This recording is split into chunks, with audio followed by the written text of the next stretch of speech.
Jangan lupa di-subscribe, nyalakan loncengnya, like, dan share ya teman-teman, supaya teman-teman kita yang lain dapat melihat siaran saya ini. Terima kasih. Shalom, salam sejahtera untuk kita semua. Pada saat ini, saya akan memberikan renungan firman Tuhan yang diangkat dari surat Yakobus 5 ayat 12-20 dengan topik doa orang benar sangat besar kuasanya. Dalam surat Yakobus 5 ayat 12-20, ia mendidik dan mengajari kita mengenai yang pertama, jangan bersumpah.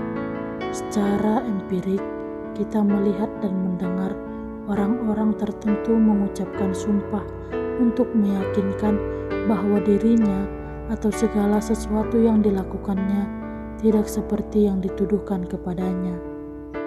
Sumpah merupakan pernyataan kesaksian sekaligus pembelaan di hadapan Tuhan karena tidak ada jalan lain untuk menunjukkan kebenaran. Namun secara alkitabiah yang tertulis dalam Yakobus 5 ayat 12 demikian bunyinya, tetapi yang terutama saudara-saudara, janganlah kamu bersumpah demi sorga maupun demi bumi atau demi sesuatu yang lain. Jika ya, hendaklah kamu katakan ya, jika tidak, hendaklah kamu katakan tidak, supaya kamu jangan kena hukuman. Dalam nats ini menasihati dan mengingatkan kita untuk tidak bersumpah. Dia mengatakan yang terutama, janganlah kita bersumpah demi apapun. Dengan sangat tegas dan jelas ia mengatakan, tetapi terutama saudara-saudara, janganlah kamu bersumpah demi surga maupun demi bumi atau demi sesuatu yang lain. Kedua, berdoalah. Dalam nats ini juga menasihati dan mengingatkan kita supaya kalau ada seseorang di antara kita yang sedang menderita, baiklah ia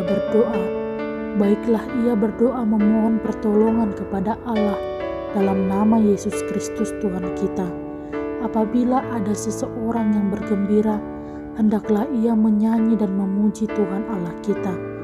Jika seseorang bersukacita, hendaklah ia bersyukur. Bersyukurlah dengan menaikkan lagu-lagu pujian yang menyenangkan hati Tuhan. Dalam firman Tuhan di Yakobus 5 ayat 13 mengatakan, kalau ada seorang di antara kamu yang menderita, baiklah ia berdoa. Kalau ada seorang yang bergembira, baiklah ia menyanyi. Sebaliknya, apabila ada seorang di antara kita sedang sakit, hendaklah dia memanggil para penatua jemaat untuk turut mendoakannya, supaya mereka mengolesinya dengan minyak dalam nama Yesus Kristus. Seperti yang tertulis dalam Yakobus 5 ayat 14, kalau ada seorang di antara kamu yang sakit, baiklah ia memanggil para penatua jemaat, supaya mereka mendoakan dia, serta mengolesnya dengan minyak dalam nama Tuhan. Ketiga, doa yang lahir dari iman akan menyelamatkan. Marilah kita baca dan kita perhatikan firman Tuhan dalam surat Yakobus 5 ayat 15 yang mengatakan, dan doa yang lahir dari iman akan menyelamatkan orang sakit itu, dan Tuhan akan membangunkan dia, dan jika ia telah berbuat dosa, maka dosanya itu akan diampuni.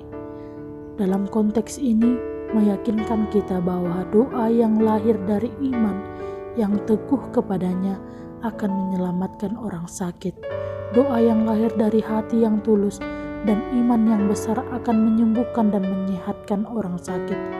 Percayalah, imanilah, bahwa doa yang lahir dari iman yang teguh akan menyelamatkan orang sakit, bahwa Tuhan akan membangun dia pada waktunya.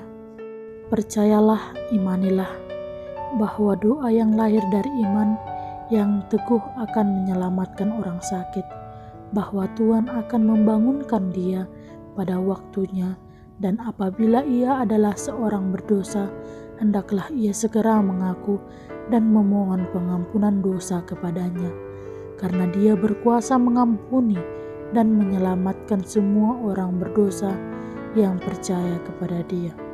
Oleh sebab itu, marilah kita saling mengaku dosa dan saling mendoakan, sebab doa orang benar sangat besar kuasanya. Amin. Tuhan Yesus memberkati.